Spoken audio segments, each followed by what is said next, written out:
Un ejemplo que ilustre lo que acabamos de explicar acerca de cómo usar el estadístico F para contrastar varias restricciones lineales al mismo tiempo, puede dárnoslo el ejemplo o el problema 9 de la relación. El 9 de la parte de ejercicios propuestos, de la segunda lista de ejercicios. Este ejercicio dice lo siguiente: se está interesado en estudiar el crecimiento del gasto público en educación en función de la estructura de la recaudación. Disponemos de datos de 15 países desarrollados sobre las siguientes variables relativas al año 2014. GEDUC: tasa de crecimiento del gasto público en el periodo que se indica. PIMO: proporción del total recaudado procedente de impuestos sobre bienes inmuebles. PERRENTA: idem, pero en el caso de impuestos de la renta. PEVENTA: lo mismo también, pero cuando los impuestos se refieren a la venta de bienes y servicios.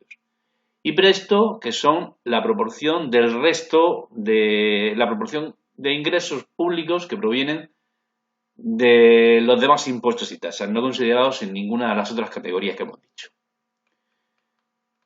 Un analista propone el siguiente modelo. Modelo 1. Observar también el modelo 2, otra propuesta. Vamos primero a resolver el apartado A. Se quiere estimar el modelo por MCO, un modelo que explique, como veis ahí, GEDUC. Pero ¿cuál de los dos analistas hace la mejor propuesta? ¿El que hace la propuesta 1 o el que hace la propuesta 2? Contestemos primero esta pregunta. ¿Qué diferencia hay? Pues la diferencia que hay es que en el modelo 1 están incluidos las proporciones de todos los impuestos posibles. Las que provienen de un tipo de impuesto, del otro, del otro. ¿Qué pasará con esas proporciones entonces? Como en total se refieren al total de lo recaudado, suman 1. 1 porque están en tanto por 1, 100 si estuvieran en tanto por 100. ¿Qué problema tienen las variables explicativas entonces de la propuesta 1? Que suman 1. Es decir, que están relacionadas linealmente, que hay multicolinealidad perfecta. La propuesta 1 es inviable, porque las 4 variables, como recogen todos los posibles impuestos, suman 1, suman en el 100%, el 1 por 1, porque están dados en tanto por 1, y por tanto el modelo 1 no se puede estimar. ¿Cuál es el correcto? El correcto, evidentemente, es el 2. En el que hemos quitado una de ellas, para que no haya esa relación perfecta entre las 4. Por tanto, si queremos estimar, se trabajará con el 2. Y si se quiere contrastar cualquier cosa, se hará sobre el 2. Vamos al segundo apartado. Dice, en el modelo seleccionado en el apartado A, se quiere contrastar si el efecto de la recaudación procedente de los impuestos sobre la renta, es decir, PERRENTA, de los impuestos sobre la venta de bienes y servicios, PEVENTA, y de los impuestos sobre bienes inmuebles es el mismo. Especifica la nula, la alternativa, el estadístico de contraste y describe un poco el procedimiento. Lo que es los cálculos, evidentemente, no los vamos a poder hacer porque no nos dan datos. Solamente describir cómo sería este caso. Bien, pues vamos al apartado B.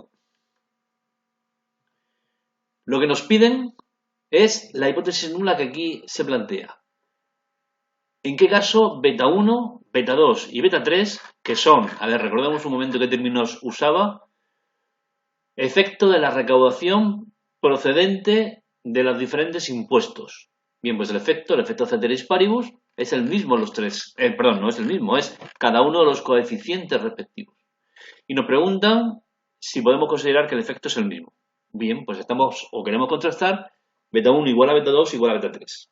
La alternativa, que una de esas igualdades no se cumple, o que beta 1 es distinto de beta 2, o que beta 1 es distinto de beta 3, o a lo mejor los tres son distintos. ¿En qué estamos? En el caso en el que la hipótesis nula está compuesta de restricciones lineales. Atentos. En la hipótesis nula, aunque se ha escrito todo en una sola línea, son dos restricciones lineales. Por ejemplo, beta 1 igual a beta 2 o beta 2 y beta 2 igual a beta 3. También podríamos decir beta 2 o beta 1 igual a beta 3, beta 1 igual a beta 2 y beta 1 igual a beta 3. La cuestión es que lo pongas como lo pongas, el mínimo de restricciones lineales que necesitas para describir la hipótesis nula son 2. Por ejemplo, beta 1 igual a beta 2, beta 1 igual a beta 3. Queremos contrastar eso, y la nula está compuesto de dos restricciones lineales, como hemos dicho que se hace con un estadístico F. Es importante primero plantear el modelo no restringido y el modelo restringido. El modelo no restringido es el que proponen directamente al principio. Y el modelo restringido, pues habrá que pensar un poco qué ocurre en este modelo no restringido cuando se imponen las restricciones. Pues es muy fácil en este caso comprobarlo, porque si beta 1 igual a beta 2 igual a beta 3, pues podéis cambiar dos betas por cualquier otro. Por ejemplo, aquí he cambiado beta 2 y beta 3 por beta 1 y sale factor común. Observad la ecuación.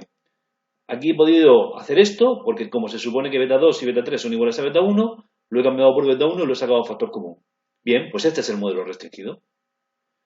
¿Cómo será el estadístico F? El estadístico F será esto, donde Q vale 2, porque aquí hay dos restricciones lineales, no hay 3 ni una. Pensadlo un poco y como he dicho antes, son 2. N menos K mayúscula, N son los individuos, en este caso creo que eran 45 países, y K mayúscula son cuántos coeficientes tiene el modelo no restringido. Veis que hay 4. Por tanto, N menos K mayúscula, 45 menos 4. Y recordad que SCR y SCNR es SCNR cuando estimemos este modelo con datos, la suma al cuadrado de los residuos. Y SCR cuando estimemos este modelo con datos, la suma al cuadrado de los residuos. Bien, pues aquí tenéis el estadístico F. Finalmente, habrá que comparar ese estadístico F con esto de aquí. Este es el cuantil de una F241, Q, N menos K mayúscula, que deja alfa a la derecha. Alfa a la derecha, pues el tamaño que queramos escoger. Como eViews, cuando hagamos esto con datos, nos calculará el p-valor, también podremos hacerlo en vez de un tamaño concreto, usar el p-valor que sabemos que es mucho más completo. Nos dirá qué pasa a todos los tamaños y podremos tomar una decisión muchísimo mejor fundamentada.